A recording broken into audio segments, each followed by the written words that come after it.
반갑습니다. 반갑습니다. 7월 첫 주에 뵙고 이렇게 그건 3달 가까이 됐네요. 이번 여름은 참 지내기가 좋았던 여름인 것 같았습니다. 영국에서 오신 그 데이비 브레이저 박사가 한국에 5년간 계속 여름마다 오셨는데 이번 여름이 가장 살기 좋았다고 그러시더라고요. 그래서 에어컨 바람도 많이 안 쐬고 아주 쾌적한 여름을 보냈는데 여름 잘 지내셨는지 모르겠네요. 예. 몸이 안 좋은 분들은 여름, 겨울 나기가 제일 힘든데 그리고 나서 그동안 뭘 공부했지 하고서 이렇게 살펴보니까는 지난 18회까지 제가 오늘 19번째 하게 되는데 횟수로 하니까는 2012년부터 시작했으니까 그건 3년이 다 돼갑니다. 만 3년이 돼가는데 중간에 여름에 좀 쉬고 또 제가 뭐 외국 간다고 해서 쉬고 1년에 한 9번 정도 같이 공부한 것 같아서 오늘이 이제 19번째가 되는데 아마 다음 시간이면 1권이 공부가 끝날 것 같습니다. 그리고 또 얼마나 더 오래 할지는 모르겠지만은 빨리 하려면은 하루에 한 번에 한 50페이지씩도 할 수 있지만은 조금 이렇게 차근차근 하느라고 시간이 좀 많이 걸리는 것 같습니다. 명상은 그 지금 말씀을 드리고 할까요? 어떻게 할까요? 예? 먼저 할까요? 먼저 하자는 의견이 있으셔서 그러면 입정하듯이 명상을 먼저 하고 나서 그 다음에 얘기를 하겠습니다. 오늘 뭐 오후에 공양하신 다음에 또 명상 시간을 갖기로 예정을 했지만은 간단하게 명상을 먼저 하고 나서 미리 좀 말씀드리면 어떤 방식의 명상을 하든 우리가 갖고 있는 불안하고 또 두렵고 걱정스러운 심리 상태가 완화되고 가라앉는다고 하는 것이 현대 신경과학자들의 연구입니다.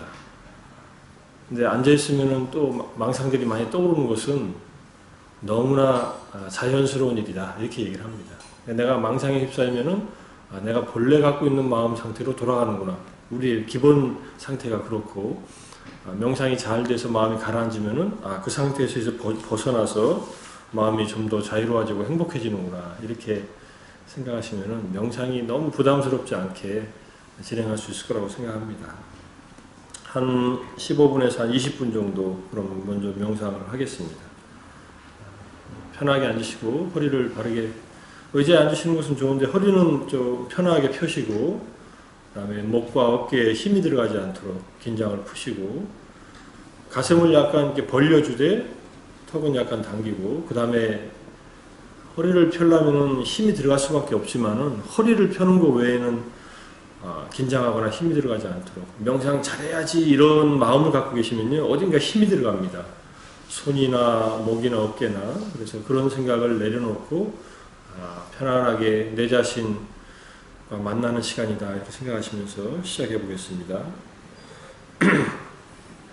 종소리와 함께 시작하겠습니다.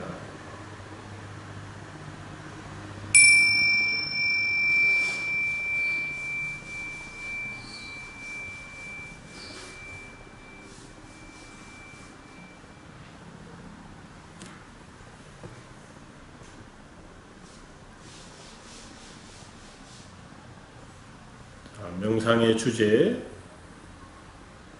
수행의 주제가 있으신 분들은 그 주제를 따라서 쭉 수행을 하셔도 좋습니다.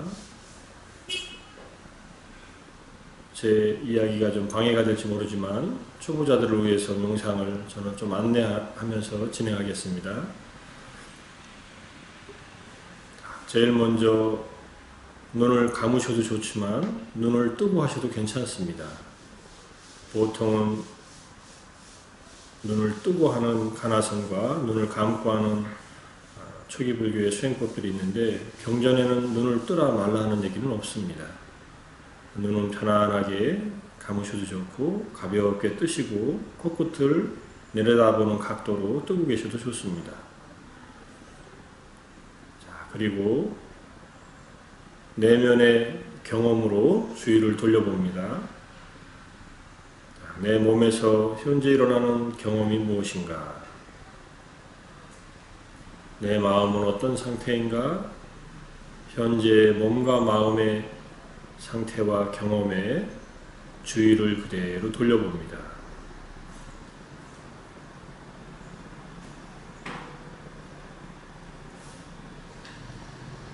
소리가 크게 들릴 때는 소리 쪽으로 가지 마시고 소리를 듣고 아는 마음 쪽으로 주의를 기울입니다.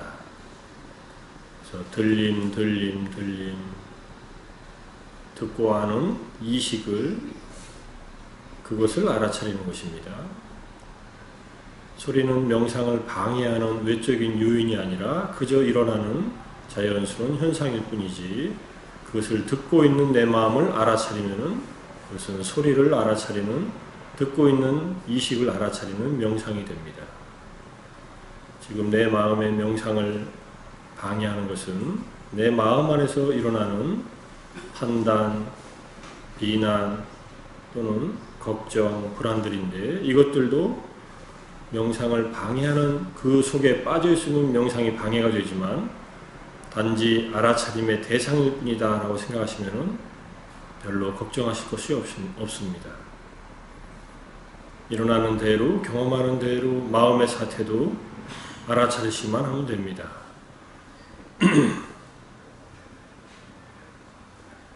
자, 몸과 마음의 현재의 경험을 평가하지 않고 판단하지 않고 있는 그대로, 경험하는 그대로 알아차리고, 어느 정도 알아차림이 생기면 좀 더 집중하기 위해서 호흡에 주의를 기울여 봅니다. 호흡은 코끝에 공기에 닿는 부분의 감각이나 또는 숨 쉴 때 움직이는 가슴이나 복부, 이 세 군데에서 아마 분명하게 느낄 수 있을 것입니다. 호흡에 따른 몸에서 일어나는 감각적 경험을 있는 그대로 주의를 기울여서 알아차려 봅니다. 이렇게 주의를 기울이는 훈련을 하는 것이 명상입니다. 지금의 대상은 호흡과 함께 경험되는 몸의 감각적 경험 또는 움직임을 그대로 대상 삼아서 순수한 주의를 길러봅니다.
자, 다음에 좀 더 몸과 마음의 경험을 관찰을 해보겠습니다.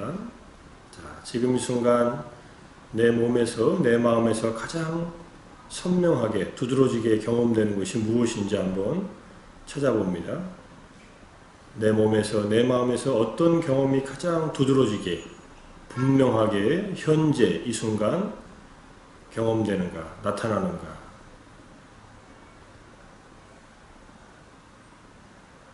들리는 소리에 대한 알미일 수도 있고, 또는 몸에서 경험되는 어떤 통증이나 불편한 감각일 수도 있고, 그런 것들이 별 문제가 안 되면 자연스러운 호흡과 함께 약간 움직이는 복부에 불렀다 꺼졌다 하는 움직임일 수도 있습니다.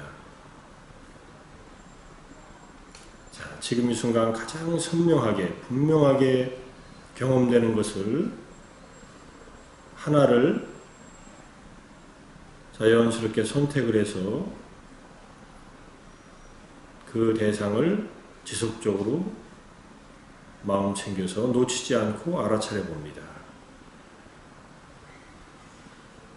그때 그 대상에 대한 가장 일상적인 명칭을 가볍게 붙여가면서 알아차리면 주의를 기울이는 데 도움을 받을 수 있습니다. 예컨대 숨을 쉴 때 배가 불러오면 부른다, 배가 꺼지면 꺼진다, 부른다, 꺼진다 하면서 복부의 움직임을 바로 뒤에 명칭을 붙여서 자연스러운 호흡에 따른 경험을 그대로 알아차려도 좋습니다. 그러다가 소리가 크게 들려서 딱 알아차려지면은 들림. 소리가 더 이상 신경이 쓰이지 않으면 다시 복부의 움직임으로 부른다, 꺼진다, 또는 부푼다, 꺼진다. 이렇게 마음 챙김을 계속 이어나가 봅니다. 그 어떤 대상이라도 상관없습니다. 대상이 중요한 게 아니라 그 대상에 정확하게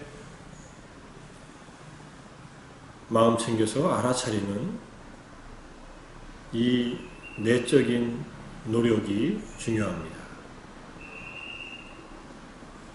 마음 챙긴다, 대상을 놓치지 않고 알아차린다. 분명히 알면서 계속 관찰하는 명상을 지속시켜 나갑니다.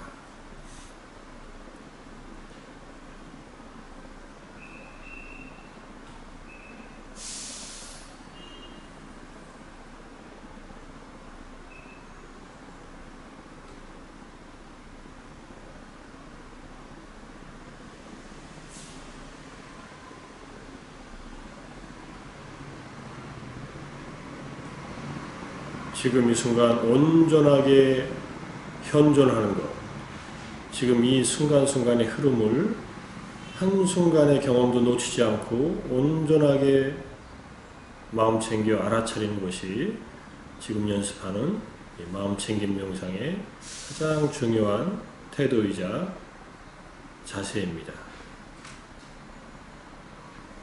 생각이 일어나면 생각도 알아차린 마음 챙김의 대상으로 그저 생각하고 파악하면 됩니다. 내용을 분석할 필요는 없습니다. 그리고 알아차려진 마음 생각이 사라지면 사라진 줄 알고 다시 호흡이나 또는 다른 분명한 대상, 선명한 경험에 주의를 돌립니다. 내 몸과 마음에서 경험되는 그 어떤 현재 현상이라도 그 중에서 가장 두드러지고 분명하고 선명한 대상을 알아차려가면 됩니다.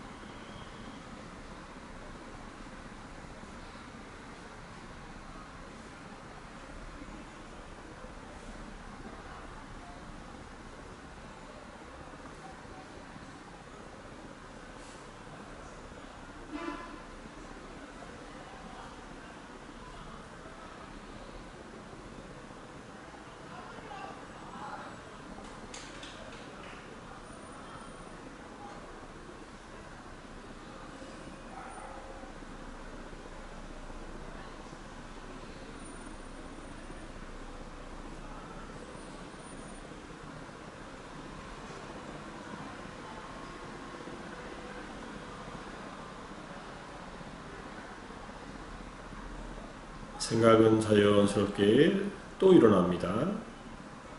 일어난 생각을 그저 알아차리기만 하면 됩니다. 생각을 회피하거나 억누르거나 또 생각이 일어난다고 자기를 비난하고 비판하거나 하지 마시고 그저 생각이 일어나서 생각에 잠시 빠져 있었으면 생각 이렇게 알아차리고 생각이 사라지면 사라진 줄 알고 다시 몸에서 마음에서 일어나는 또 다른 현저한 분명한 경험을 알아차려 갑니다. 특별한 것이 없으면은 자연스럽게 들이마시고 내쉬는 호흡에 따라서 불렀다 꺼졌다 움직이는 복부에 주의를 기울이는 것도 좋습니다. 하지만 복부를 알아차리는 것이 유일한 대상이 아니고 방법이 아니라 몸과 마음 무엇이든지 어디서든지 일어나는 경험은 일어나는 바로 그 즉시 가장 분명한 대상을 마음 챙겨 알아차린다. 이렇게 이해하시면 됩니다. 만약 강도가 같은 것이 두세 개 여러 군데서 일어나면은 하나를 가볍게 선택을 하십시오. 평소에 자주 관찰하던 것을 선택하셔도 좋고 또는 그때 선택하고 싶은 것을 하나를 선택해서 마음 챙겨 알아차리는 것을 이어나가면 됩니다. 대상이 많다고 고민하지 마시고 그저 그때그때 내 의식에 지각의 영역에 떠오른 가장 분명한 대상을 그 순간순간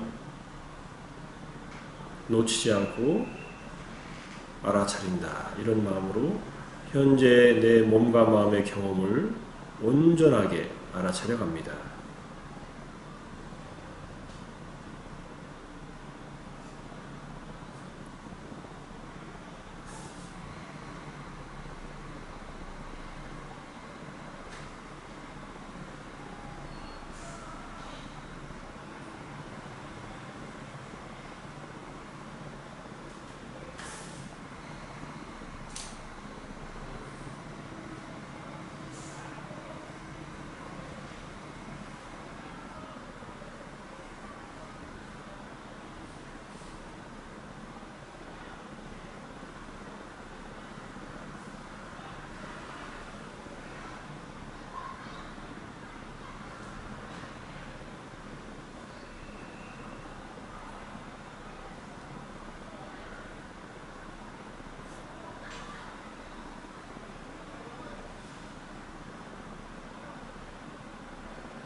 마음 챙김, 알아차림이 분명해지면은 그 어떤 대상에도 휘말리지 않고 현재에 깨어있게 됩니다. 이 깨어있는 마음이 바로 우리를 자유와 행복으로 이끌어주는 그러한 중요한 내 마음의 자질이 됩니다. 항상 이 순간을 깨어있는 상태로 어떤 사건이 일어나는지를 분명하게 알아차리고 사는 것이 부처님 가르침 중에서도 가장 중요한 가르침이라고 할 수 있습니다. 자, 이제 이 정도로 마음 챙겨 알아차리는 마음을 좀 훈련했다면은, 자, 이제 그 안정되고 좀 편해진 마음으로 자애의 마음을 일으켜 보겠습니다. 자애의 마음. 모든 살아있는 생명들이 행복하고 평화롭고 건강하고 잘 되기를 바라는 마음을 내 가슴에서 조건 없이 한계 없이 일으켜보는 연습을 하겠습니다. 자, 지금은 누군가 대상을 정해서 그 대상을 향해서 이 자애심을 일부러 일으키는 명상을 하는 겁니다.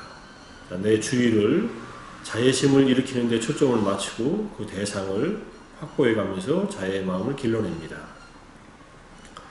자, 그러기 위해서 먼저 용서의 마음을 일으켜 봅니다. 지금까지 살아오면서 남에게 잘못했던 일이 있다면 용서를 구하고 남들이 나에게 잘못한 일은 용서를 해준다. 그렇지만 특정한 대상을 선택해서 하시지는 말고 그저 알게 모르게 잘못한 일 또 알게 모르게 내가 당한 일에 대해서 큰 마음으로 용서를 구하고 또 용서를 해준다는 정도로 일으키셔도 좋습니다. 자, 제가 일러드리는 용서의 문구를 들으시면서 함께 해보겠습니다. 만일 내가 다른 사람에게 몸으로, 입으로, 생각으로 잘못을 행했다면 내가 평화롭고 행복하게 살 수 있도록 용서받기를 원합니다. 또한 누군가가 나에게 몸으로, 입으로, 생각으로 잘못을 행했다면 그들이 평화롭고 행복하게 살 수 있도록 나는 용서합니다.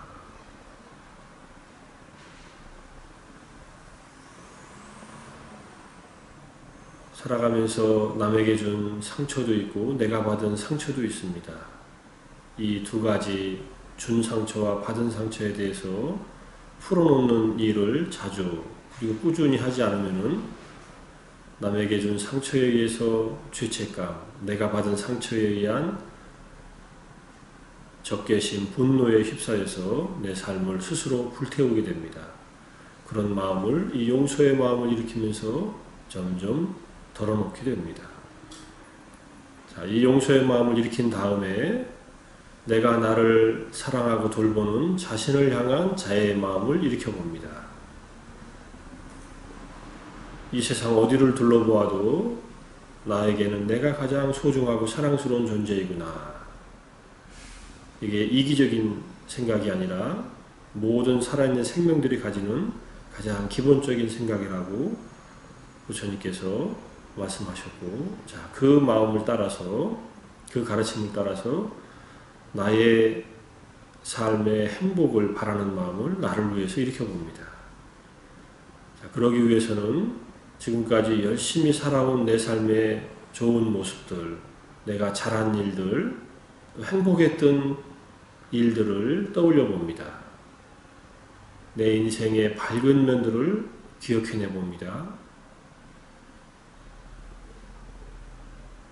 자, 이런 내가 나에게는 정말로 소중하고 사랑스러운 존재이어서 내가 행복하고 평화롭고 건강하고 잘 되었으면 좋겠다.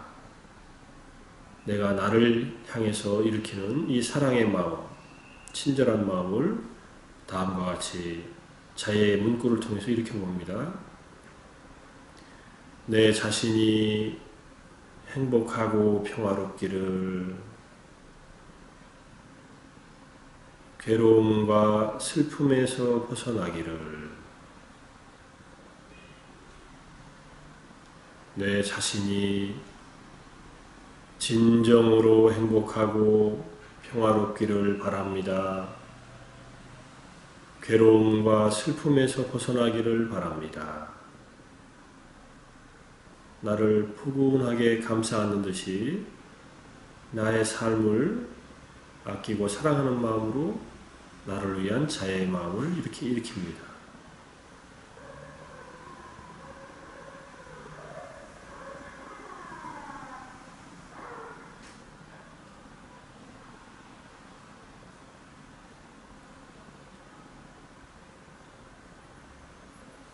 자, 다음에는 이 사랑과 친절한 마음이 자연스럽고 편안하게 잘 일어나는 대상을 찾아봅니다. 내가 존경하는 분이나 고마운 분이나 나에게 은혜를 베풀어준 은인이나 또는 내가 사랑하는 가족들, 특히 손자들 또는 자녀분들, 그 중에서 심리적인 부담이 가장 없으면서도 편안하게 그들의 행복을 바랄 수 있는 그런 사람들을 살아있는 사람들 가운데에서 선택을 해봅니다. 또는 집에서 돌보고 기르고 있는 애완동물도 좋습니다. 사람에 대한 감정이 복잡하게 올라오면은 사람 아닌 그런 애완동물이나 이런 중생들도 괜찮습니다. 내 마음속에 조건 없는 사랑과 친절한 마음, 이 자애심 또는 연민의 마음, 자비심을 키우기 위한 대상으로서 가장 부담 없이 자연스럽고 편안하게 그들의 행복을 바랄 수 있는 그런 대상을 찾은 다음에, 자, 그 대상과 나와 맺었던 좋은 관계 또는 맺고 있는 좋은 관계를 생각을 해봅니다.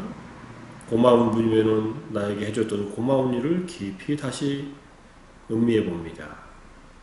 사랑하는 사람이면 서로 돌보고 배려하고 아껴주고 보살펴주던 좋은 관계를 떠올려 봅니다. 은인이면 나에게 베풀어준 그 고마운 은혜를 마음속 깊이 다시 한번 음미해 봅니다. 자, 그리고 그 대상을 향해서 아무런 조건 없는 자애의 마음, 이 사랑과 친절한 마음을 일으켜봅니다. 그분을 생각하면서 얼굴의 모습을 일부러 떠올릴 필요는 없지만 혹시 하시다가 자연스럽게 모습이 떠오르면 그 모습을 마주하고 당신이 행복하고 평화롭기를 바랍니다. 이렇게 반복해 갑니다. 자, 오늘은 제가 가족을 대상으로 한 문구를 예를 들어서 말씀드리겠습니다. 각자가 선택한 분, 한 분이나 한 집단을 향해서 해보십시오. 내 가족이 행복하고 평화롭기를, 괴로움과 슬픔에서 벗어나기를, 내 가족이 진정으로 행복하고 평화롭기를 바랍니다. 괴로움과 슬픔에서 벗어나기를 바랍니다.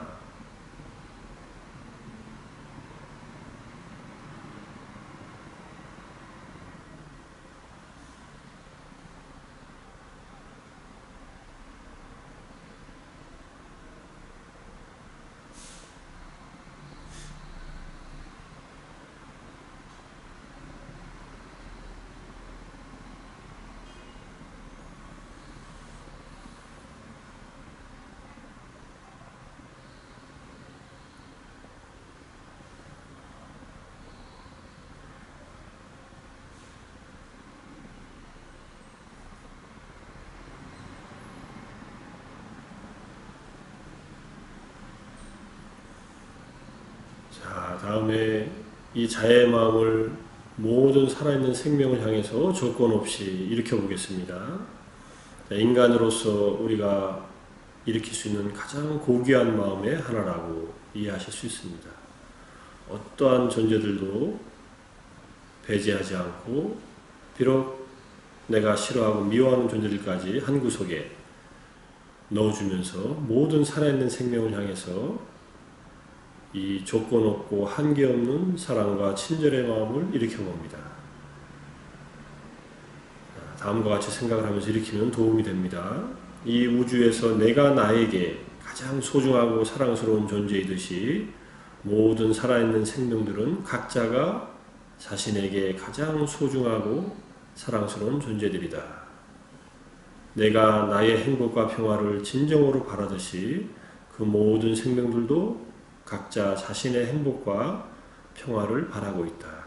자, 이제 내 가슴에서 또 내 마음에서 조건 없이 한계 없이 모든 살아있는 생명을 향한 자애의 마음을 일으켜서 보내리라.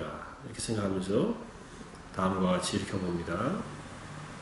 모든 존재들이 행복하고 평화롭기를, 괴로움과 슬픔에서 벗어나기를, 모든 존재들이 진정으로 행복하고 평화롭기를 바랍니다. 괴로움과 슬픔에서 벗어나기를 바랍니다.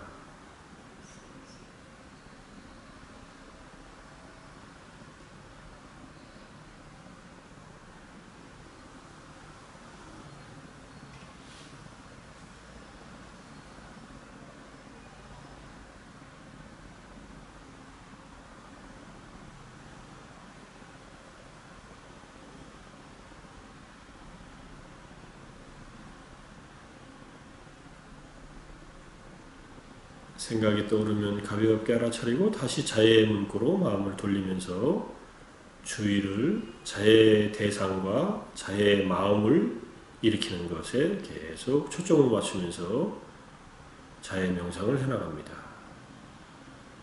온 우주의 모든 존재들 하나도 빠짐없이 진정으로 행복하고 평화롭기를 바라는 이 숭고한 마음을 가슴에서 계속 길러갑니다.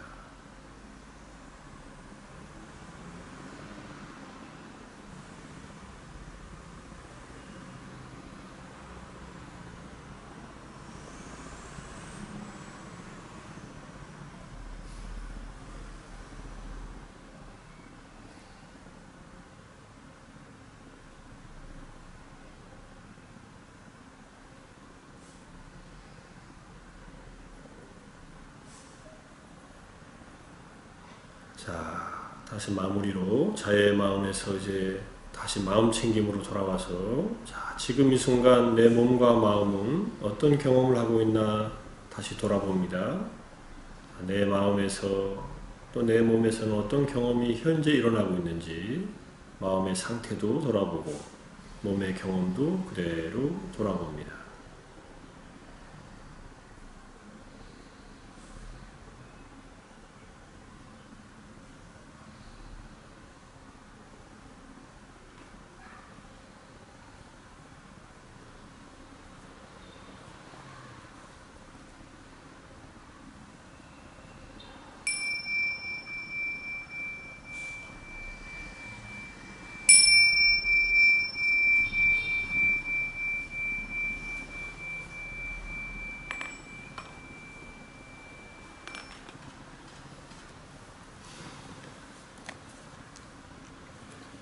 예, 편하게 눈 뜨시고요.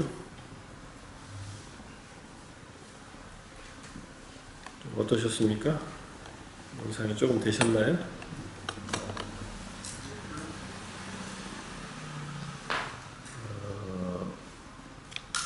망상도 자꾸 피면 망상도 실력이 늘듯이 명상도 자주 하면 명상도 실력이 늘어납니다. 그래서 얼마만큼 숙달시키느냐는 자기가 평소에 생활 속에서 얼마만큼 자주 연습하느냐에 딸려 있습니다. 시간이 없다 생각하실 것 같지만은 사실은 나에게 주어진 시간이 상당히 많습니다. 그죠? 나는 할 일이 많다. 근데 할 일 많은 사이사이에 짜투리 시간들이 상당히 많이 남는데, 그때 우리는 보통 힘들다고 다른 일을 하거나 뭐 다른 남하고 전화를 하거나 이러지, 자기를 돌아보고 이 명상의 시간을 갖는 것은 잘 못합니다. 잘 못한다면은 이제 할 수 있는 방법은 걸을 때, 운전할 때, 그 다음에 대중교통수단 이용할 때, 이럴 때도 얼마든지 할 수 있습니다. 운전할 때는, 특히 혼자 운전할 때 누가 말 안 걸잖아요. 운전할 때는 마음챙김 명상 하시면은 별로 안 좋습니다. 왜냐하면 빨간색을 신호등을 보고서 보임 이러고서는 잘못하면 그냥 지나갈 수도 있어요. 그래서 저는 운전할 때는 자해명상을 자주 합니다.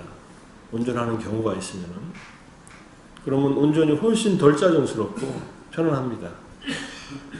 왜냐하면 옆에서 누가 새치기 해서 들어와도 어느 정도 여유가 생기고, 또 내가 누군가에게 이렇게 새치기 할 경우가 있어도 조금 미안해 하면서 들어갈 수도 있고, 자해명상하면은 서울시에서 시내에서 운전하더라도 크게 짜증 안 내고 운전할 수 있구나 하는 것을 많이 느꼈습니다. 그리고 집에서 주로 설거지할 때 마음챙김 많이 하고요. 그제도 명상하러 간 사람들이 컵을 쓰고서 남은 컵에 술을 넣게 되는데, 그게 이제 명상 시간이에요. 설거지 하는 게. 그래서 단순한 노동은 그 노동을 하면서 몸의 움직임을 알아차리기가 가장 좋은 그런 순간이다. 이렇게 보시면은, 일이라고 생각하면 일인 것 같지만, 뭐 한 20분, 10분 정도 서가지고 그릇 닦는 거, 뭐 일도 아니죠. 그죠? 그래서. 자, 오늘은 명상으로 이렇게 오래간만에 시작했지만은, 명상을 일단 점심 드시고 더 명상 경험을 나누기로 하고요. 명상도 좀 더 해보기로 하고, 자, 오늘은 드디어 괴로움에서 빠져나와서 괴로움의 원인에 대한 공부를 하겠습니다. 구성제에 대해서 우리가 한 4번 정도 말씀드렸는데, 부처님 가르침에, 부처님께서는 늘 사성제를 의지로 가르치셨고, 내가 가르치는 것은 괴로움과 괴로움의 소멸이다, 이렇게 가르치셨거든요. 우리가 간단히 말해서 괴롭지 않으면 부처님 가르침은 필요 없습니다. 행복하시면 그냥 행복하게 계속 사시면 돼요.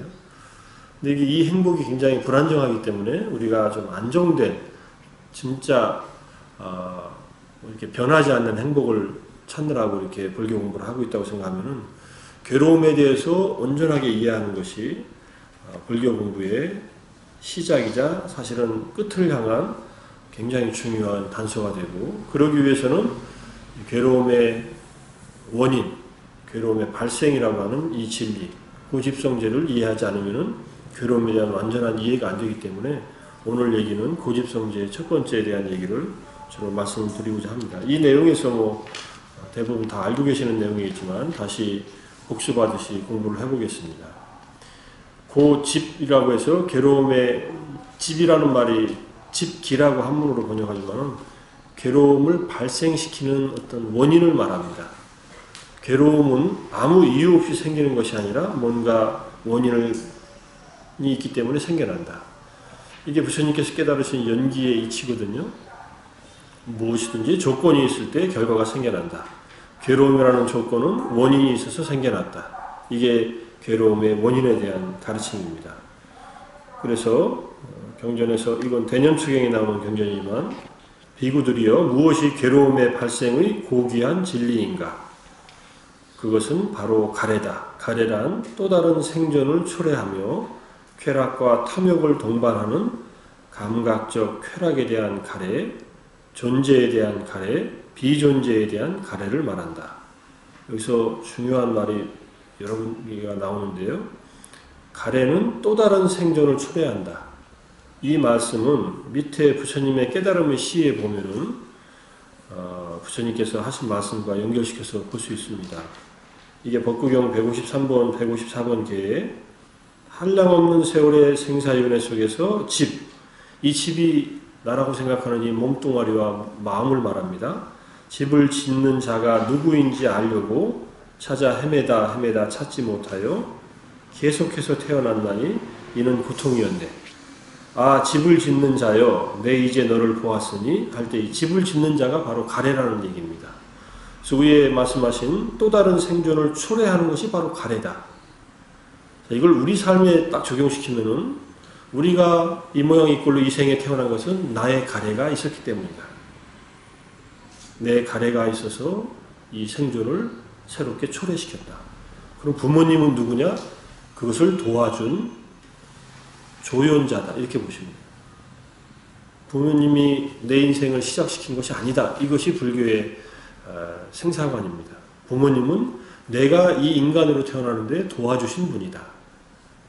내 자녀들은 그들이 이 세상에 자기 가래를 가지고 태어나는 것을 내가 내 부부가 함께 노력해서 만들어낸 것이다. 이렇게 보시면 돼요. 그러니까 인생의 궁극적인 책임은 그런 가래에 의한 생존의 새로운 생존을 초래한 것은 자기 책임이다. 이렇게 보는 거죠. 그럼 덜 원망스럽겠죠, 부모님이. 사실은 내 부모님이 재산도 없고 잘생기지도 않아서 나에게 물려줄 유산도 별로 없고 나를 이 모양 이 꼴로 만들었다고 굉장히 이렇게 부모님 탓하는 사람들이 많이 있습니다. 굉장히 심리적으로 어렵죠. 그러면 안 된 것은 조상 탓이라고, 그리고 자기가 잘해가지고 어디 합격하고 시험 잘 본 것은 자기가 노력해서 그런 거고 이렇게 생각을 해요, 보통은.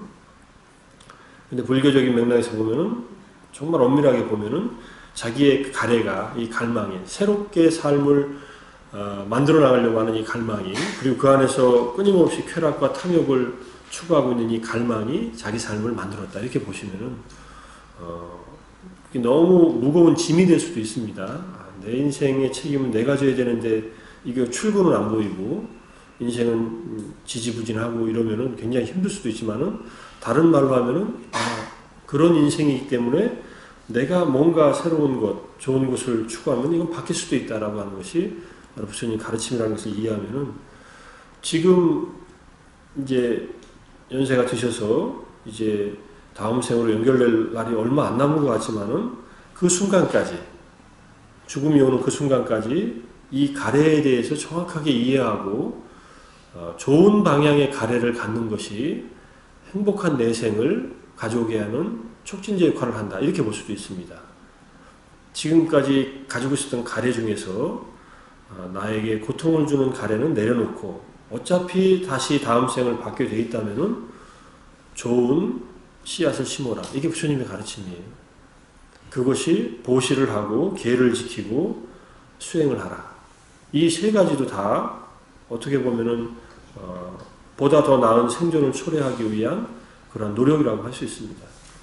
부처님의 가르침이 현생에서의 행복을 중요시하면서도 다음 생에 이르기까지의 행복도 중요시했을 때 우리가 다음 생에 행복하기 위해서 해야 될 일이 바로 보시하는 일과 계를 지키는 일과 그 다음에 수행하는 일, 명상하는 일이라는 것을 잘 이해하시고 가시기 직전까지 이 덕을 닦은다면은 모시가 강하고 지게만 강해도 천상에서 태어나신다고 했습니다.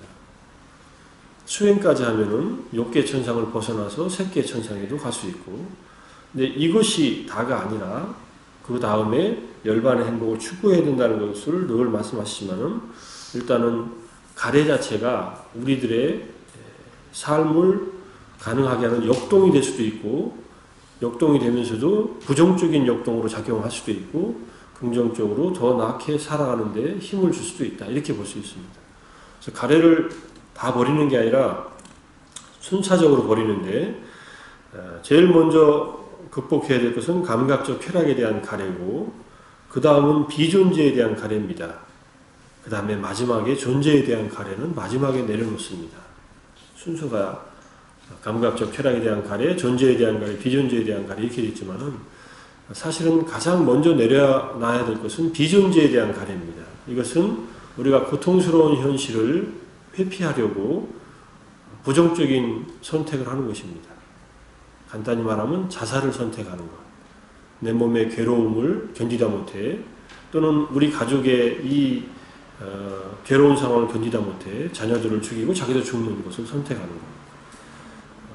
유독 한국만이로 동반자살을 합니다. 동반자살하는 것을 서양 사람들은 이해를 못해요. 자식을 아파트에서 다 떨어뜨리고 자기도 떨어져 죽는 것을 이해를 못한다. 괴로우면 자기만 죽으면 되고, 자식들은 남겨놓으면 국가가 또 사람들이 보살펴 준다고 생각하기 때문에 그렇게 하는데, 우리는 이게 굉장히 책임의식이 강해서 그런 건지, 아이들을 내 삶과 너무 동일시해서 그런 건지, 그건 굉장히 큰 잘못을 저지르는 일이죠. 그렇지만 어쨌든 고통스러운 현실을 타개해 나갈 수 있는 그 현실 속에서 자살과 파괴에 대한 갈망을 먼저 내려놓는 것이 중요하다.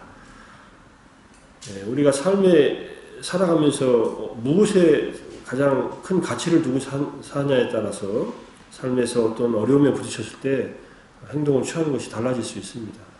재산이든 명예든 권력이든 이런 것들은 그렇게 오래가지 않는다는 것을 잘 알고, 이것들은 다 도구일 뿐이다라는 것을 잘 알면은 그것들이 사라졌을 때 얻는 괴로움이 그렇게 크지 않을 수 있습니다. 힘들어도 그건 힘든 것이지 그것 때문에 인생이 다 무너지는 것은 아닌데, 그래서 우리가 받는 고통이 아무리 커도 회피수단으로 죽음을 선택하면은 사악도에 떨어지고, 그리고 죽으면 끝이라는 이 단견을 가지고서 보통 죽게 되거나 그러는데, 죽음은 끝이 아니라는 것을 부처님은 분명히 보셨기 때문에 불자들이라면 이런 자살에 대한 생각을 정말 깊이 있게 해야 됩니다. 자살하는 순간에 아라한이 될 수 있다, 이런 자신감이 있으면 하셔도 돼요. 이거는 부처님 당시 때 3분 정도가 그렇게 자살해가지고 부처님이 괜찮다고 인정한 케이스가 있습니다. 아라한이 되기 직전에 자살한 분이 2분 있고, 그래서 아라한이 되신 거예요. 자살을 시도해서, 자살한다고 해서 칼로 이렇게 경동맥을 끊으면 딱 죽지 않거든요. 죽는 시간이 있을 거 아니에요. 1분이든 3분이든 5분이든. 그 순간에 아란이 된 케이스가 2분이 있고, 한 분은 아란이 된 다음에 자살한 경우가 있습니다. 3경우는 다 부처님께서 이것은 아라한들에게는 더 이상 생존에 대한 집착이나 또는 죽음에 대한 두려움, 그 다음에 잘못된 견해 이런 것들이 없기 때문에 잘못이 아니다라고 인정을 해줍니다. 아라한은 뭘 잘못하는 분들이 아니에요. 자기 이기적인 욕심으로. 그렇지 않은 자살들은 전부 살인에 해당합니다. 내 몸과 마음, 이 몸과 마음의 구성 요소들을 스스로 파괴하면서 하는 살인이기 때문에 이것이 가장 먼저 극복해야 될 가래다. 이게 가래가 가장 부정적으로 나타나는 것이죠. 그래서 혹시 만약에 돌아가시기 전에 여러 가지 고통을 받더라도, 이 고통이 이 생에서 내가 덜어놓고 가는 업의 마지막 결과구나, 이렇게 마음을 드실 수 있으면 그렇게 드시는 것이 훨씬 지혜로운 일입니다. 누구 보고 나를 먼저 죽여달라고 해서도 안 되고, 그래서 상대방이, 가족이 누군가가 죽였다면은 그 가족한테 살인 죄를 자기 자신과 가족이 같이 살인을 하게 되는 거예요. 자기를 죽이면서. 고통스러울 때 최대한 완화적인 의료를 하면서 그 다음에 그 고통 속에서 지혜를 개발하는 그런 수행을 할 수 있다면 고통이 끝나는 순간에 우리는 엄청나게 큰 선물을 안게 될 것이라고 볼 수 있습니다.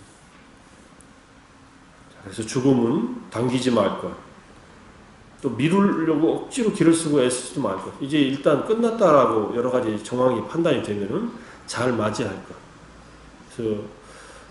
그래서 의식을 가지고 마지막 순간까지 의식을 지닌 채로 자기 죽음을 잘 평화롭게 맞이할 수 있는 그런 준비라는 게 더 중요합니다. 죽지 않으려고 중환자실에 들어가서 언제 죽을지도 모르게 심폐소생술 이거 끼우고 나 끝까지 좀 살고 싶다라고 이런 것 때문에 또는 가족들이 그런 마음으로 중환자실에서 혼수 상태에서 죽는 것은 불교식으로 보면 그렇게 바람직한 일은 아닐 수도 있습니다.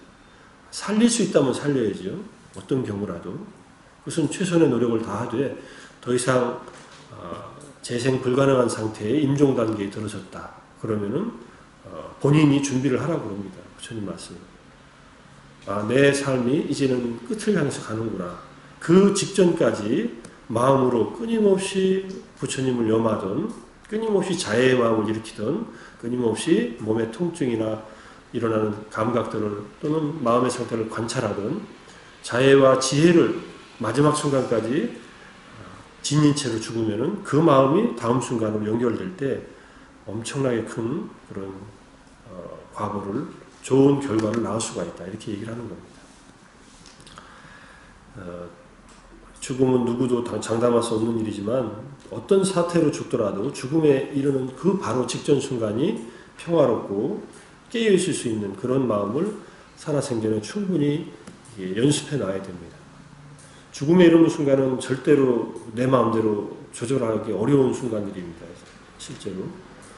내가 죽고 싶다고 딱 죽어지는 것이 아니라 자살하는 경우를 빼놓고, 자살하는 경우는 굉장히 두렵고 회피하고 이런 마음에서 자살하기 때문에 편할 수가 없겠지만, 이런 경우는 또 다를 수 있습니다. 남을 도와주다가 불의의 사고로 죽을 수도 있습니다.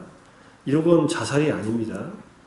내가 죽자고 들어가는 게 아니라 남을 구해주려고 하다가 내가 미처 시간을 놓쳐서 죽을 수도 있는데, 이것은 좋은 죽음이라고 할 수 있지만은 그 순간에도 두려움 없이 충분히 깨어있는 상태로 그것을 유지할 수 있다면 가장 현명한 일이겠지. 그걸 보살행의 일종의 보살행이라고 할 수도 있지만은, 자, 그래서 비존재에 대한 가래를 제일 먼저 내려놓고, 설령 지금이 인생의 가장 힘들 때라도, 바닥을 치고 있는 때라도, 이것은 지나간다. 이것이 내가 얻어야 될 그런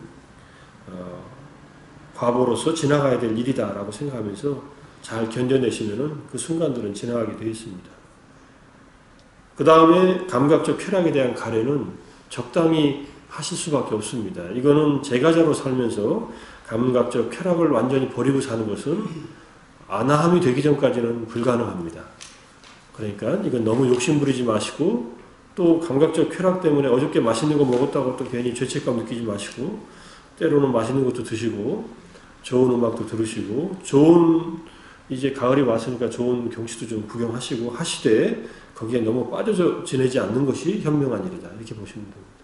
특히 눈, 귀, 코, 혀, 몸으로 얻는 감각적 쾌락에 대한 갈망이 너무 강해지면 이것은 욕계를 벗어날 수 없는 상태가 됩니다. 욕망의 세계. 자, 그래서 감각적 쾌락에 대한 가래를 극복하기 위한 방안으로 부처님은 명상을 하라. 그러면은 좋은 존재, 좋은 상태, 좋은 행복을 더 많이 경험한다. 그래서 존재에 대한 가래가 그 다음에 나오는 겁니다. 자연명상 하시면은 마음이 좀 편안해지시죠?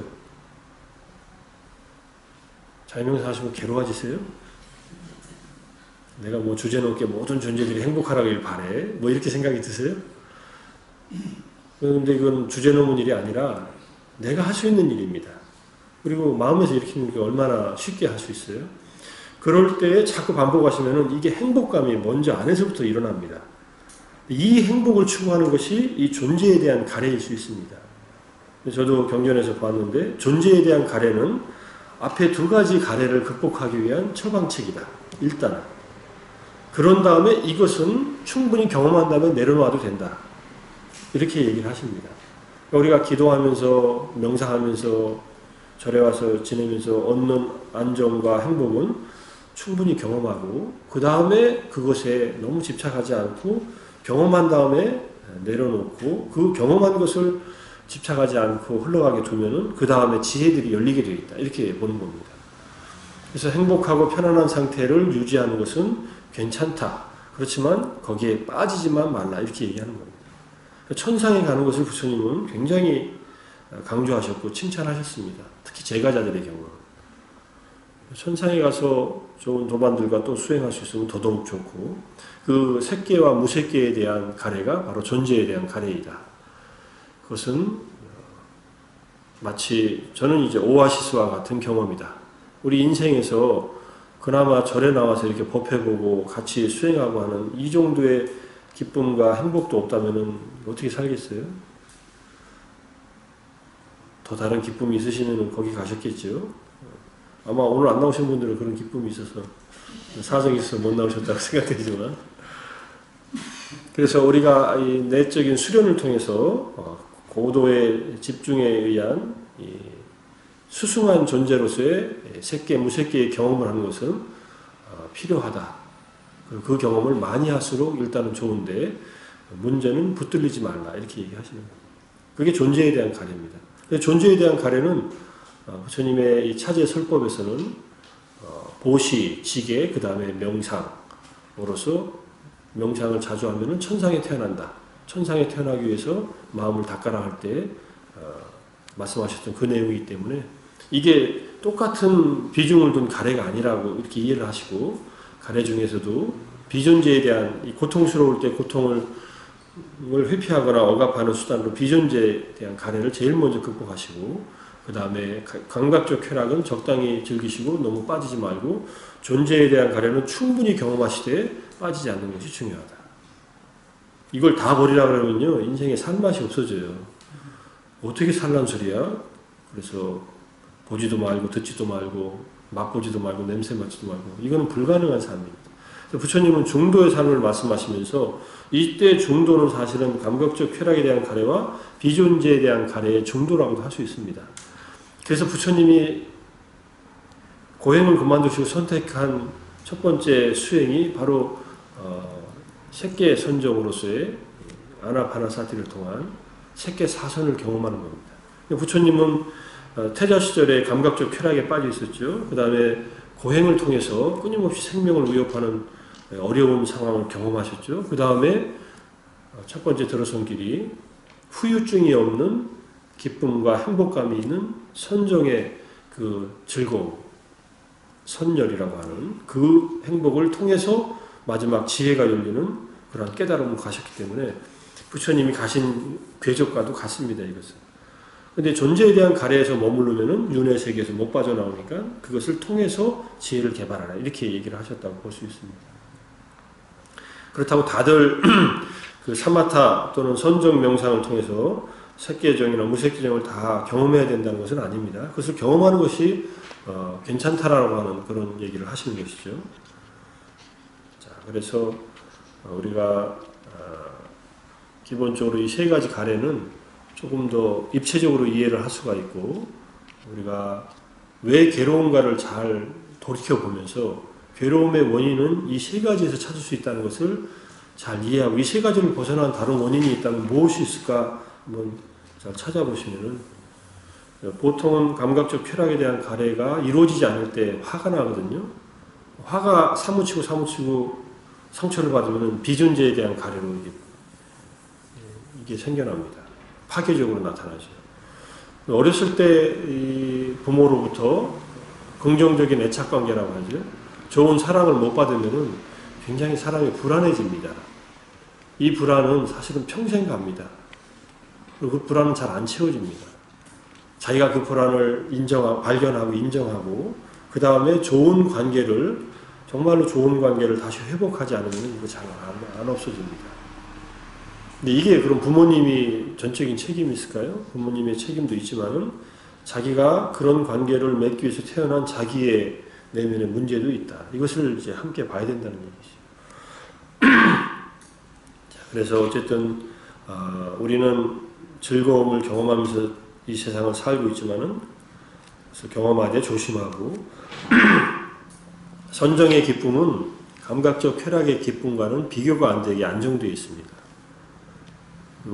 자꾸 정진을 많이 하시면은 그 기쁨들을 점점 더 느끼게 되실 겁니다.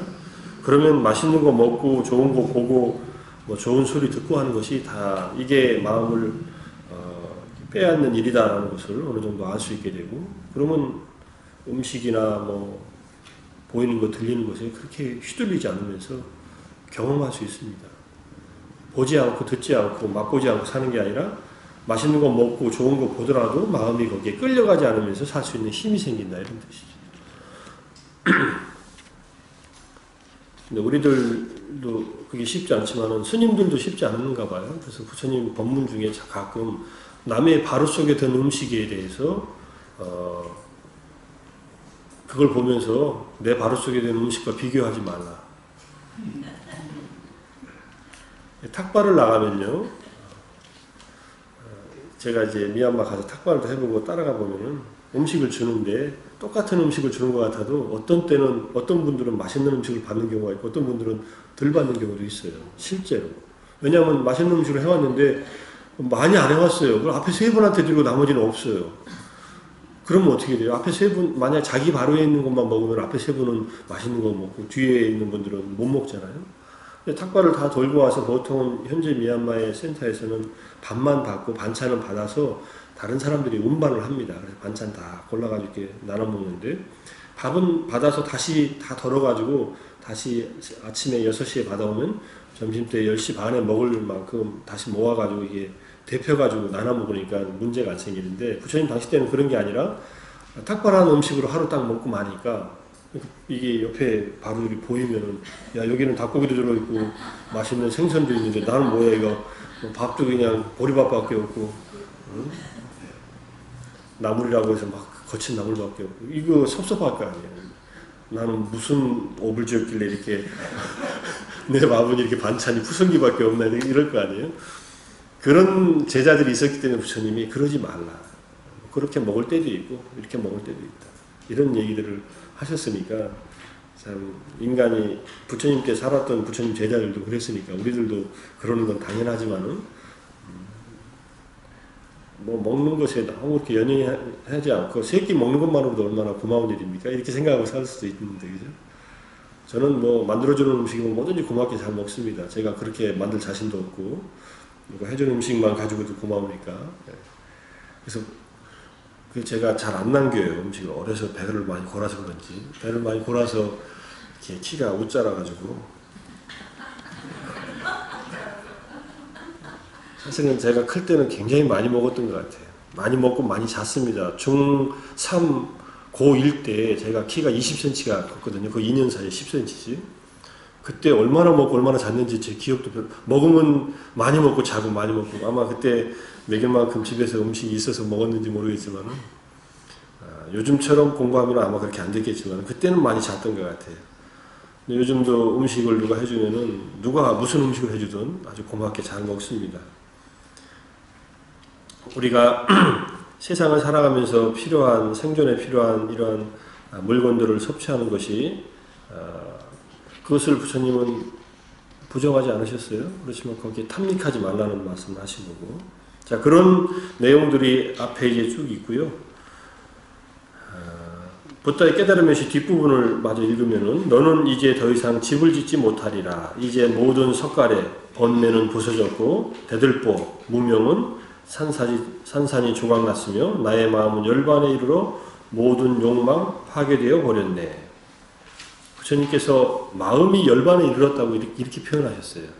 나라는 말은 이거는 이제 편의상 하는 표현이지만은 마음이 열반을 경험했다 이런 뜻이고, 모든 욕망, 여기서 가래와 모든 번뇌들과 무명입니다. 뿌리는 무명에 있다.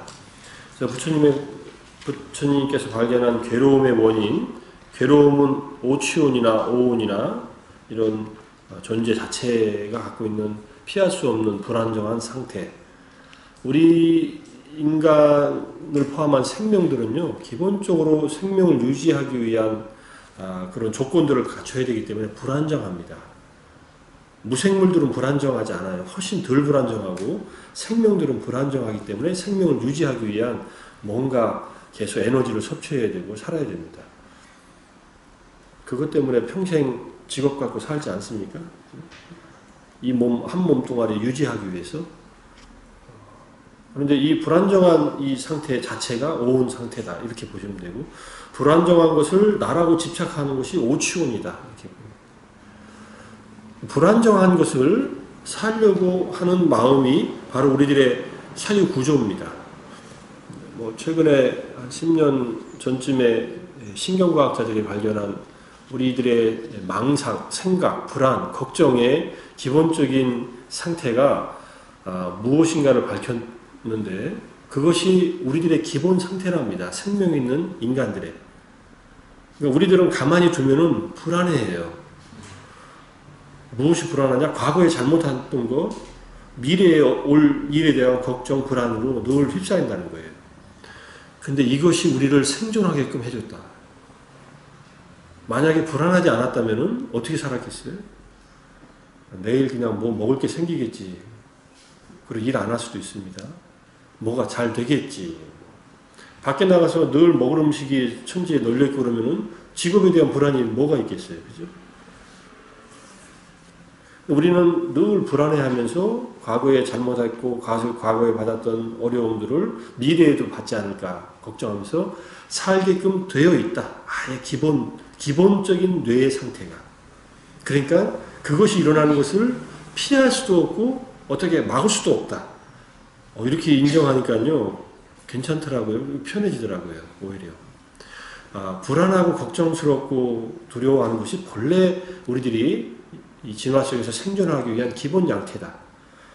문제는 그게 과잉화되는데 문제가 있습니다. 그게 지나치게 작동을 해버려요. 인간만이 지나치게 작동합니다. 근데 인간만이라고 하는 것은 좀 한정된 말도 있어요. 동물들도 자살을 하거든요. 동물들이 자살하는 것을 누가 이렇게 유튜브에 올려놓은 게 있나 봐요. 호주의 캥거루가 한 마리가 계속 바다로 뛰어들어서 사람들이 꺼내놓으면 또 바다로 들어가고 그랬나 봐요. 결국은 죽었답니다. 바닷물에 빠져서. 캥거루는 물에 잘 안 들어가는 동물인데 왜 바다로 뛰어들어오는지 캥거루한테 물어봐도 이게 답이 없고 알 수가 없잖아요. 뭔가가 스트레스를 받아서 뭔가 힘들었기 때문에 비존재에 대한 가래가 생겨났다고 생각할 수 있습니다. 범고래 같은 것들도 집단으로 이렇게 무트로 올라와서 죽는 경우도 있고 동물들도 많이 자살을 한대요.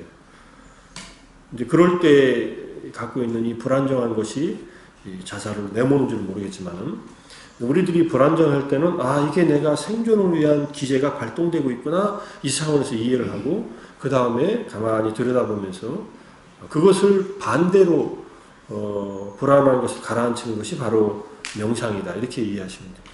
그래서 명상은 우리 유전적으로 또는 진화적으로 가지고 있었던 뇌의 상태를 극복하는, 그러니까 인간이기를 사실은 거부하는 그런 행위입니다. 기본 생존을 갖고 있는, 생존하기 위한 인간의 상태에서 벗어나서, 그러니까 명상은, 그래서 부처님께서 명상하면 천상에 간다는 말이, 이게 명상하는 것은 천상의 어떤 그런 마음 상태, 천인들의 마음 상태로 우리 마음을 바꾸는 것이다. 그러니까 두려움이 없죠. 천상에서는 별로 두려워할 것이 없거든요. 나를 해치는 것도 별로 없고 기쁨과 행복 속에서 사는 존재들이니까.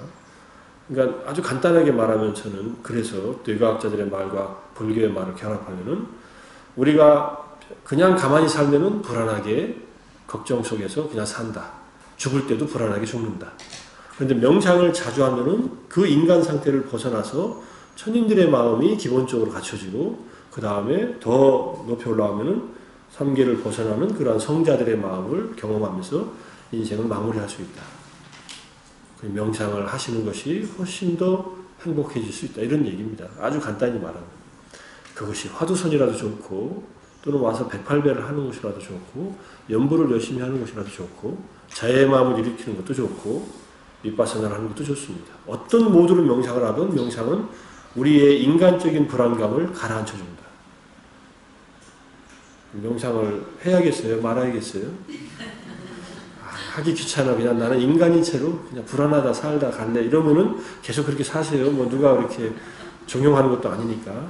근데 왜 내가 불안하지? 아, 인간이기 때문에 불안하구나. 그럼 인간에게서 좀 벗어나 볼까? 이런 마음이 드시면, 아, 명상해 볼까? 이렇게. 기도해 볼까? 이러시면 돼요. 기도는 명상의 한 방법입니다. 그래서 아까 말씀드린 존재에 대한 가례로서 명상을 시작해도 괜찮다. 이렇게 보신 거예요, 부처님은. 그런 다음에 그것도 넘어가서 3계에 있으면은 언제든지 다시 윤회 속에 고통에 빠지고 이 인간 이하의 세계로 떨어질 수 있으니까 더 깊은 지혜를 경험하라 이런 얘기니까. 자, 우리의 모든 이 가래의 뿌리에는 무명이 있습니다. 그래서 번뇌와 무명의 상호 관계에서 번뇌는 우리가 금방 이제 가래 중에서 욕 감각적 쾌락에 대한 갈망과 그 다음에 존재에 대한 갈망, 이 두 개의 갈망만 일단 넣어놓고 그 다음에 어리석음을 세 번째로 넣어놨습니다. 용루, 유루, 무명루라고 했는데 이 세 가지 번뇌가 무명과 상호 의존 관계를 맺고 있다. 어리석음이 유일한 원인이 아니다. 어리석음은 뭐 기신론에서는 무시례로 생긴 이 무명의 어떤 휩싸여서 중생이 됐다 이렇게 얘기를 하는데 그것이 사실은 불교적인 설명이기도 합니다. 우리들이 처음에 어떻게 생겨났는가는 알 수 없습니다. 시작을 알 수가 없기 때문에. 그래서 지금 무명에 빠져 있는 상태를 표현한 건데 무명 때문에 감각적 욕망에도 휘말리고 존재에 대한 욕망에도 휘말리고 그 다음에 또다시 어리석음이 반복되는 구조를 경험하기 때문에 세 가지 번뇌와 무명을 서로 잘 이해하면서 끊어야 된다. 결국은 무명을 끊는 것이 되지만 이렇게 이해하시면 되고요. 자, 그 다음에 이제 다른 표현으로 하면 감각적 쾌락이나 명상이 전부 행복을 만들어내는데 그 행복에 대한 갈망이 우리들을 새로운 존재, 감각적 쾌락에 대한 행복을 자꾸 추구하면은 욕계, 그 다음에 명상의 행복을 자꾸 추구하고 그걸 즐기면은 색계, 무색계에 태어나게 된다. 그래서 우리 마음속에 바라는 것이 무엇이고 그 바라는 것이 무엇을 지향하는지를 분명히 파악하는 것이 중요합니다. 이건 자기의 지혜의 성숙도에 따라서 그만큼 바라게 되어 있습니다. 그래서 지혜로우면 훨씬 더 자비로울 수가 있고 자비로운 만큼 더 지혜로워질 수도 있다. 이런 말도 자꾸 하는 것이 그렇습니다. 왜냐하면 남에게 자비를 베푸는 것이 내 행복을 갖추는 일하고 직결되어 있다는 것을 알기 때문에 지혜롭게. 그래서 지혜로운 사람들은 함께 잘 사는 길을 모색한다. 근데 지식만 발달한 사람은 자기 잘 살려고 하다가 남에게 피해를 주고 자기도 피해를 받는다. 이렇게 볼 수 있습니다. 지혜로운 것과 좀 지적인 것은 조금은 차이가 있습니다. 똑똑한 것이 행복을 보장하지 않습니다. 똑똑한 것이 자비로움과 결합돼야만 행복할 수 있다. 이렇게 볼 수 있습니다. 그래서 머리가 똑똑한 사람들은요, 지가 똑똑하다고 잘난 척하다가 자기 꾀에 자기가 넘어가는 수가 많습니다. 사실. 그래서 행복한 사람들은 똑똑한 사람들이 아니에요. 관계를 잘하는 사람들. 이거는 자비로운 사람들이고 지혜로운 사람들입니다. 그래서 학력과는 관계가 별로 없습니다. 조금 학력이 있으면은 사회가 인정해주고 일을 보수가 많은 일을 시키니까는 돈은 많이 벌 수 있을지 모르지만 돈도 행복과 관련된 것이 필요한 만큼만 있으면 된다. 문제는 필요한 만큼 없는 게 문제지만은 필요한 만큼이 어느 정도냐 그건 각자 알아서 생각하시되 연구한 결과로는 연봉 한 4, 5천 정도면은 살 수 있다고 그럽니다. 그러면은 뭐 그때 연봉 1억 정도 되면 더 좋겠죠. 1억이 돼서 5천일 때와 1억일 때가 두 배로 행복해지는 것은 아니다. 이렇게 보는 겁니다. 실제로 그렇고요. 그래서 마음속에서 바라는 것이 이제 불자들은 늘 바라는 것이 최종적으로는 열반이다. 궁극적 행복이다. 더 이상 조건화되지 않은 행복을 목적지에 두고 내가 하는 보시도 열반에 회양을 하고 계를 지키는 것도 열반에 회양하고 법회에 나와서 법문을 듣고 같이 공부하는 것도 열반에 회양하고 매일매일의 선행을 계속 열반으로 회양하는 삶을 살 때에 그때 나의 열반만이 아니라 나와 모든 중생들의 열반 이렇게 마음을 펼쳐놓으면은 내가 한 선행들이 유익한 일들이 전부 열반을 가능하게 하는데 성숙한 일로 작동을 하게 됩니다. 자, 그래서 2번 감관과 대상이 만났을 때 우리는 가래가 일어나고 그 과정이 3번에 마음이 흐르는 길에 가래가 있어 라고 하는 제목으로 나와 있는 길입니다. 이게 좀 복잡하게 한문으로 다 써놨지만은 육군, 육경, 육식, 육촉, 육수, 육상, 육사, 육애, 육신, 육사 많은 것 같죠? 우리의 감각기관이 대상과 만나서 일으키는 의식부터 시작해서 심리적인 모든 작용에서 가래는 생겨난다. 갈망하고 있는 것에 대해서도 가래가 일어나요. 나는 네가 옆에 있어도 그립다. 이거 시 같지요? 그게 이제 가래예요, 가래. 가래가 일어날 때도 가래가 일어나요. 자, 그런 마음들이 끊임없이 일어날 때 가래는 항상 일어날 수 있기 때문에 마음 챙기고 있어야 된다. 가래의 직접적인 원인은 12연기로 보면은요, 느낌입니다. 뭔가 나에게 딱 다가온 자극입니다. 순간적인 이 자극들은 계속 주어집니다. 어디에서 주어지냐면 눈기, 코, 혀, 몸이 색성향 미촉법과 관계할 때마다 주어집니다. 보이는 것, 들리는 것, 이게 주된 감관이에요. 인간은 그래서 천상 쪽으로 좀 가까운 존재예요. 감각적으로 우리 얼굴에서 가장 위에 있는 감각기관이 눈이죠. 눈 위에 있는 것은 뭐가 있습니까? 여기 이마 이상으로 여기 이렇게 대뇌 피질이 있죠. 대뇌 피질은 사고작용을 담당하는 인간 호모 사피엔스를 가능하게 하는 것이 요 눈 위에 있는 요 영역이에요. 눈과 귀가 가장 위에 있습니다. 이게 눈과 귀로 감각하는 대상이 모양, 색깔과 그 다음에 소리입니다. 이게 세 개의 존재들이 갖고 있는 물질이에요.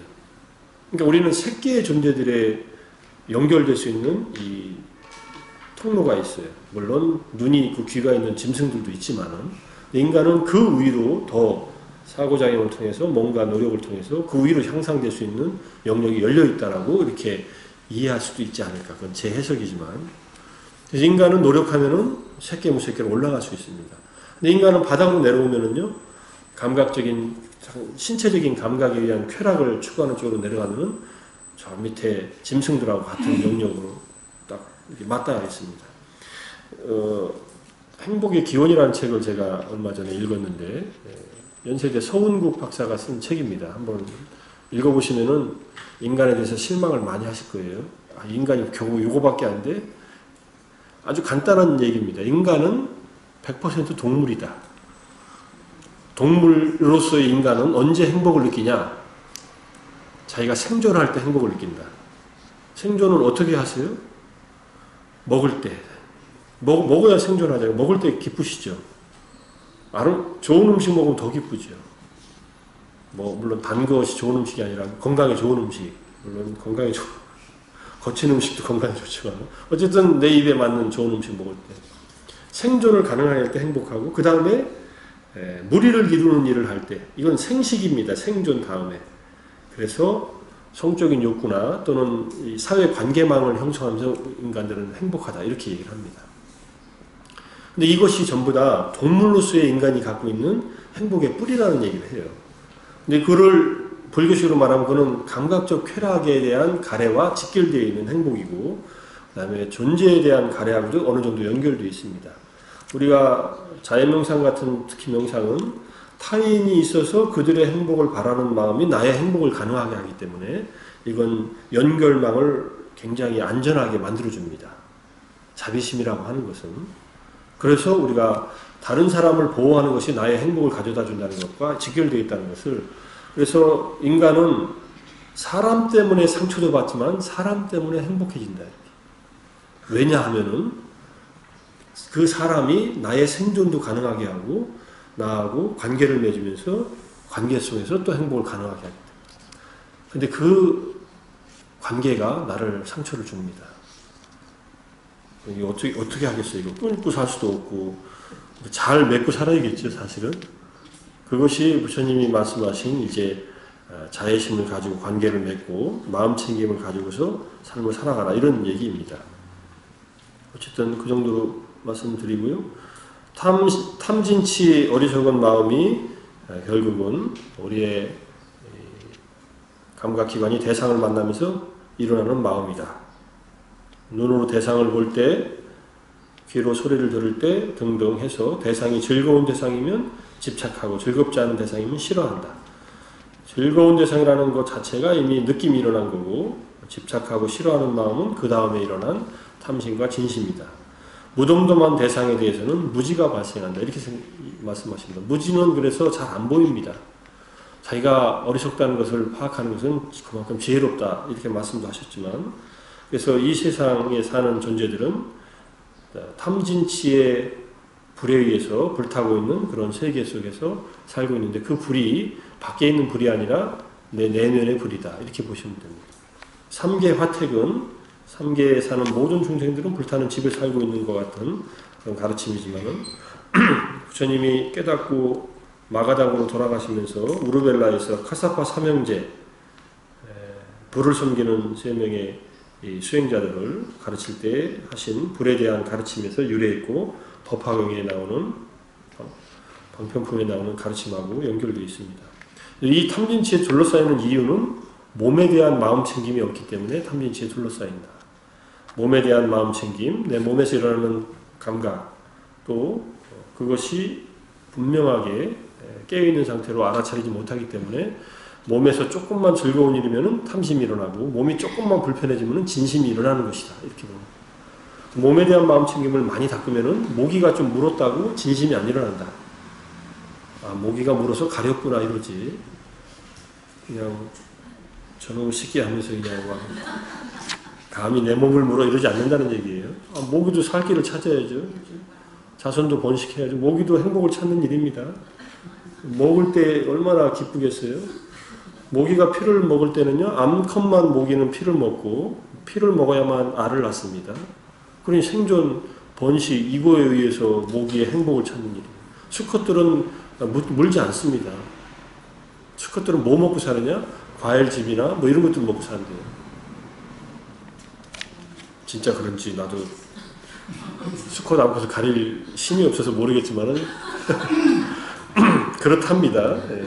그러니까 이게 모기들의 생존, 행복과 관련된 일을 얘도 하는 거예요.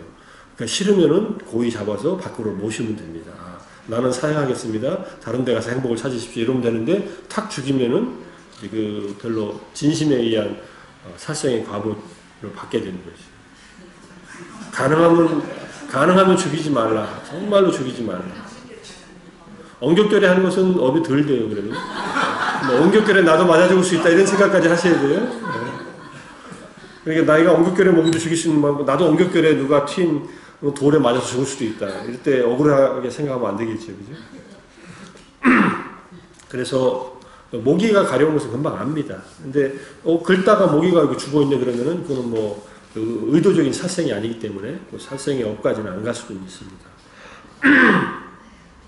자, 그래서 우리가 번뇌를 극복하기 위해서 몸에 대한 마음 챙김을 닦아서 눈으로 내 이 관심을 끄는 대상이 나타나도 또는 내 관심에서 거슬리는 대상이 나타나도 탐심과 진심이 일어나지 않게 조심하라. 이런 얘기를 계속 이거는 생활 속에서 실천할 수밖에 없는 일입니다.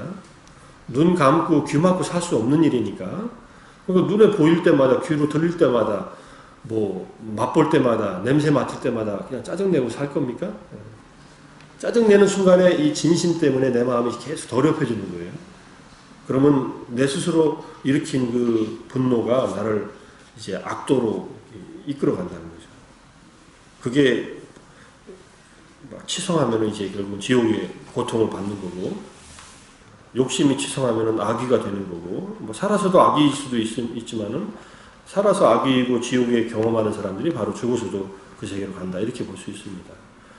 그래서 우리 몸을 있는 그대로 알아차리는 마음 챙김을 닦음으로써 마음속에 악하고 좋지 않은 현상들이 완전히 없어져 버리는 심해탈, 마음의 해탈과 해해탈, 지혜의 해탈.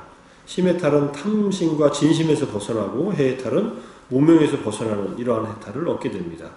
그래서 결국은 해해탈을 얻어서 흔들리지 않는 마음의 해탈을 얻는 것이 우리가 가야 할 길이다. 그래서 번뇌를 가래로서 괴로움의 원인을 우리가 파악했다면 그 가래를 탐진치와 연결시켜서 어떻게 탐욕으로, 분노로, 무지로 연결되는가 하는 것을 잘 이해를 하고 이 탐진치를 없애기 위한 수행으로서 몸에 대한 마음 챙김을 포함한 다양한 사마타 위파사나든 37조도품이든 이것들을 닦아서 점차 내 마음속에 번뇌를 내려놓는 작업을 하는 것이, 번뇌를 내려놓으면 내려놓을수록 삶은 점점 안정되고 행복해진다, 이렇게 생각하시면서 우리 마음속에 악하고 좋지 않은 모든 현상들이 완전히 없어져 버릴 때까지 삶에는 해야 할 일이 남아있는 겁니다.